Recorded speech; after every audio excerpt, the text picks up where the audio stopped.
Good morning friends. मैं आशा करता हूँ आप सब लोग बहुत अच्छे से होंगे और अपना और अपनी फैमिली का ख्याल रख रहे होंगे। आज का जो मेरा टॉपिक है वो ब्लैक लाइव्स मैटर के ऊपर है। मतलब ब्लैक लाइव्स मैटर के ऊपर पूरा नहीं है, बट अभी हमने देखा होगा एक इंसिडेंट हुआ है जहाँ पे साउथ अफ्रीका के बहुत ही बड़े प्लेयर क्विंटन डिकॉक ने अब वर्ल्ड कप से अपना रिश्ता तोड़ दिया है। अनऑफिशियल है बट ऑफिशियली भी आई थिंक थोड़े टाइम में कंफर्मेशन आ जाएगी कि Quinton de Kock will no longer be a part of South African World Cup squad. अब देखो दोस्तों, इसमें हमें ना बड़ी सारी चीज़ें समझनी होंगी। मैं इसमें आपका भी फीडबैक चाहता हूँ कि आपको क्या लगता है, ये सही है कि गलत है। देखो, सबसे पहली बात, 1991 तक साउथ अफ्रीका में बहुत ज़्यादा रेसिज्म था। ब्लैक्स को नहीं प्रेफर किया जाता था वहाँ पे खेलने के लिए। उनके साथ बड़े सारे जुल्म भी होते थे, बहुत उनको पिछड़ा हुआ रखा जाता था। और उसके बाद एक दूसरा ट्रेंड आया कि साउथ अफ्रीका ने कभी कोई ब्लैक कैप्टन नहीं देखा था, उनके जनरली सिर्फ वाइट कैप्टन होते थे। फिर एक ट्रेंड आना शुरू हुआ कि जी अब इसके अंदर कोटा सिस्टम होगा, ब्लैक्स को कोटा दिया जाएगा कि इतने तो कम से कम ब्लैक प्लेयर होने चाहिए। अच्छा, उससे क्या होता है, उस कोटा सिस्टम से ना आपका जो वो होता है सक्सेस रेशियो वो कम होता चला जाता है। क्योंकि देखो दोस्तों, आपको एक चीज़ समझनी होगी। अब आप शायद मुझे बोलोगे कि सर अगर ब्लैक्स को अपॉर्चुनिटी नहीं दी तो अब अगर उनके लिए कोटा रख रहे हैं तो आपको दिक्कत क्यों? दिक्कत इस चीज़ से है कि आपको ये जो कोटा सिस्टम है, ये कोटा सिस्टम आपको हमेशा नेगेटिव ही मारेगा। क्यों मारेगा दोस्तों? अगर आपको लगता है कि, लगता क्या मतलब सही है कि ब्लैक प्लेयर्स को अपॉर्चुनिटी नहीं दी गई थी, तो आपको ग्राउंड लेवल पे उनको अपॉर्चुनिटीज़ बढ़ानी है, रेदर देन जब वो अपने नेशन को रिप्रेजेंट करें आप बोलो ये कोटा सिस्टम है कि इसमें तो इस प्लेयर को खेलना ही खेलना है। तो उसमें क्या होता है, अगर उनके पास लैक ऑफ अपॉर्चुनिटीज थी, मतलब उनके पास रिसोर्सेज भी कम थी, मतलब जब वो खेलने आए हैं तो वो इतने मंझे हुए प्लेयर ही नहीं है। जब वो उतने मंझे हुए प्लेयर ही नहीं है और वो इंटरनेशनली अपनी टीम को रिप्रेजेंट करते हैं तो दे आर कॉट नैपिंग। क्योंकि वो इतना टैलेंट और स्किल वाइज इतनी आगे नहीं होते तो टीम उनको बहुत जल्दी परख लेती है। और उसका खामियाजा आपने देखा होगा कि साउथ अफ्रीका ने बहुत ज़्यादा भुगता है। उनकी परफॉर्मेंस पिछले 10 साल में बहुत बुरी तरीके से नीचे गई है। आई थिंक लास्ट उनकी अच्छी परफॉर्मेंस शायद 99 के वर्ल्ड कप में आई थी। 2003 में भी कुछ नहीं था। 2007, 11, 15 T20 वर्ल्ड कप, कितना टाइम हो गया कि साउथ अफ्रीका कभी एज फेवरेट्स जाती ही नहीं है किसी वर्ल्ड कप। तो उस बोर्ड में ना हमेशा बहुत प्रॉब्लम रही। अब दोस्तों मैं आता हूँ, इनके बहुत बड़े कैप्टन हैं, इनके बहुत बड़े प्लेयर हैं क्विंटन डिकॉक।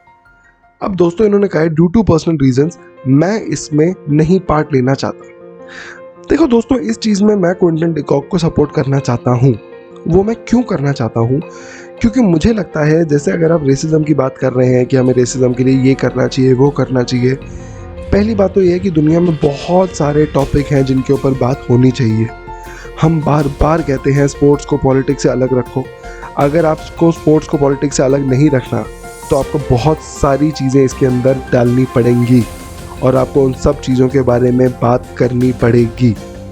दोस्तों, ये ब्लैक लाइव्स मैटर अमेरिका से स्टार्ट हुआ। हम अमेरिकन चीज़ों को प्रमोट नहीं कर रहे हैं। नहीं, मैं ये कहने की कोशिश कर रहा हूँ कि क्योंकि अमेरिका में ब्लैक लाइव्स मैटर था, ब्लैक्स बहुत जगह पे रहते हैं, उनका पूरा हक है इक्वल लाइफ का और अब उनको मिल भी रही है इक्वल लाइफ। लेकिन अगर आप मुझे ये बोलेंगे कि एक अमेरिका में स्टार्ट हुई मूवमेंट अब पूरी दुनिया को करनी चाहिए, क्रिकेट में भी आनी चाहिए, जो देश क्रिकेट खेलता भी नहीं है उसी की मूवमेंट अब हमें भी फॉलो करनी चाहिए विद एग्जैक्ट सेम तरीका कि हमें भी नी बेंड डाउन करना चाहिए, I think this is wrong. ये थोड़ा ज़्यादा एक्सट्रीम हो रहा है। आपको स्पोर्ट्स में अगर कुछ प्रमोट करना है आप बिल्कुल करिए, लेकिन मुझे नहीं लगता आप किसी स्पोर्ट्स या स्टार या इंडिविजुअल को फोर्स कर सकते हैं ये चीज़ करने के लिए। आप उनको कह सकते हैं कि ये 2 मिनट या 1 मिनट का टाइम ऑफिशियली रखा जाएगा इस चीज़ के लिए। अब लेट द प्लेयर्स डिसाइड, उनको करना है करें, नहीं करना ना करें। ये चीज़ें दिल से आनी चाहिए। देखो, सीधी कॉमन सेंस की बात बता रहा हूँ। अगर मैं आपको बोलूँ कि आपको घुटना झुकाना है रेसिज्म के अगेंस्ट तो आप झुका दो। आप कहोगे मुझे कोई दिक्कत नहीं, कहीं पे भी किसी भी प्रकार की रेसिज्म हो, कलर, रिलीजन, कास्ट, क्रीड, कुछ भी हो, I am with you. But अगर आप नहीं कर रहे तो मैं आपको फोर्स नहीं कर सकता, ये आपको करना पड़ेगा। You must be having some of your own reasons. वो रीज़न सही है गलत है, आप किसी के ऊपर ये चीज़ें थोप नहीं सकते। ये बहुत गलत बात है कि तुम प्लेयर को बोलते हो तुम टीम ही छोड़ दो, लेकिन तुम्हें हमने बोला है ये करना है तो करना है। ये तुम किसी के साथ कंपलसरी नहीं कर सकते। हर जने का अपना अपना एक्सपीरियंस होता है, हर जने का अपना अपना नज़रिया होता है। मैं ये नहीं कह रहा हूँ जो तुमने स्टार्टिंग में 30 सेकंड ब्लैक लाइव्स मैटर के लिए रखे हैं ऑफिशियली उसको हटा दो, उसको मत हटाओ, उसको कंटिन्यू करो, लेकिन लेट द प्लेयर्स डिसाइड। जिसको करने का मन है वो करेगा, जिसको करने का मन नहीं है वो नहीं करेगा। अगर तुम ये चीज़ें लोगों के ऊपर फोर्स कर रहे हो तो आई एम सॉरी, इस चीज़ का वो मतलब ही हट गया है, दिस इज़ फेसिज्म। और तुम, it is time to decide क्या sports is a part of politics. If yes, then you are walking on a very unknown territory, you are going towards unknown destination. तुम्हें नहीं पता कि तुम कहाँ land करोगे फिर, क्योंकि पॉलिटिक्स हर देश की बहुत अलग है, बहुत गंदी है। अगर हर देश अपने अपने पॉलिटिकल सिंबल्स देने लग गया तो मैं बता रहा हूँ दोस्तों, ये स्पोर्ट नहीं रह जाएगा। मोइन अली ने, आपको याद होगा, पैलेस्टाइन की कॉज को सपोर्ट करने के लिए ब्लैक बैंड लगाया था और इंग्लैंड बोर्ड ने उसको लगाने नहीं दिया था कि हम स्पोर्ट्स में रिलीजन को नहीं प्रमोट करने देंगे। धोनी के हैंड ग्लव से तुमने मिलिट्री का सिंबल हटवा दिया था कि जी यहाँ पे ये मिलिट्री का सिंबल नहीं आ सकता, ये बहुत गलत बात है, ये गलत चीज़ों को प्रमोट करता है। तो अब ब्लैक लाइव्स मैटर का कैसा सिंपल आ गया? अगर आप रेसिज्म के खिलाफ हो, आप रेसिज्म के खिलाफ हो, तो तुम फोर्स कैसे कर रहे हो लोगों को कि तुम्हें हटाना पड़ेगा, ये करना पड़ेगा तुम लोगों को? ये क्या बात? इंडिविजुअल है, इंडिविजुअल, उसको रहने दीजिए आप। साउथ अफ्रीका बोर्ड के तो बहुत सारी हिस्ट्री है, उनकी आपस में भी बहुत हिस्ट्री है।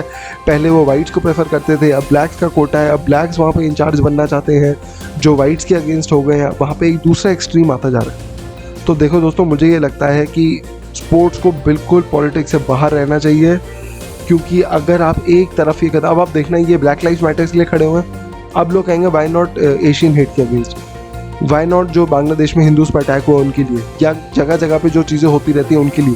फिर तो हर चीज़ के लिए सपोर्ट करो तुम। अगर तुम ब्लैक लाइव्स मैटर को सपोर्ट कर रहे हो और तुम बाकी चीज़ों के लिए नहीं मर रहे, मतलब तुम कहना चाह रहे हो कि वो चीज़ें हमारे लिए इंपॉर्टेंट नहीं है, हमारे लिए ये इंपॉर्टेंट है।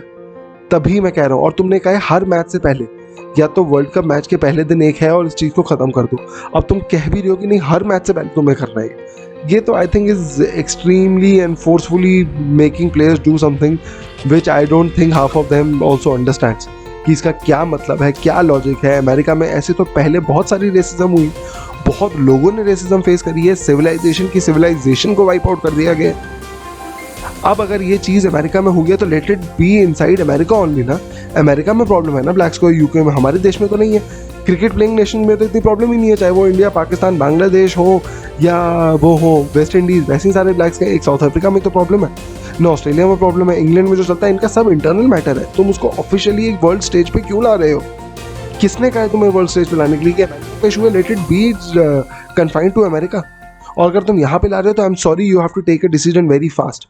अगर ब्लैक लाइव्स मैटर के लिए आप खड़े हुए हो तो you have to be mentally prepared कि आपको अब बहुत सारे कॉजेज के लिए खड़ा होना पड़ेगा।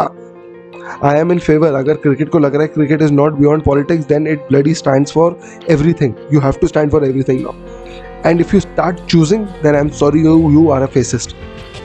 You are forcing someone to believe in your ideology, जिसको शायद बाकी नहीं मानेंगे, तो आप वर्ल्ड कप कंटिन्यू नहीं कर सकते, आप टीम से बाहर जा सकते। I am sorry, I do not agree to this. Black Lives Matter is a very important issue. Yes, I was in favour. World Cup के पहले मैच में ऑफिशियली एक तुम अनाउंसमेंट डाल दो, एक प्रॉपर एक्नॉलेजमेंट दे दो कि हम पहले मैच या जो भी है, या हर टीम अपने पहले मैच में ये कर देगी। बट आई थिंक इसको हर मैच में करवाना, फोर्सफुली करवाना, नहीं करोगे तो हम हटा देंगे, ये गलत है। ये अमेरिका में भी इस चीज़ की बहुत कंट्रोवर्सी हुई थी कि तुम स्पोर्ट्स में मत घुसाओ ये पॉलिटिकल मैसेज को, स्पोर्ट्स बर्बाद हो जाएंगे।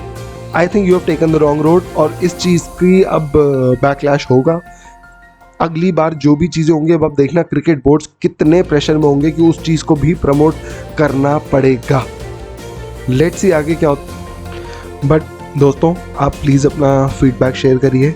अगर आपको ये टॉपिक पसंद आए हो और मेरे पिछले कुछ टॉपिक्स पसंद आए हो, मैं बहुत ज़्यादा रेगुलरली वीडियोस नहीं बना पा रहा, कोशिश करता हूँ कि जितना कर पाऊँ उतना करता हूँ, ये मेरे अपने शौक़ के लिए करता हूँ। तो अगर आपको मेरी वीडियोस पसंद आए तो प्लीज़ मेरे चैनल को लाइक और सब्सक्राइब ज़रूर करना। Thank you so much and have a wonderful day ahead.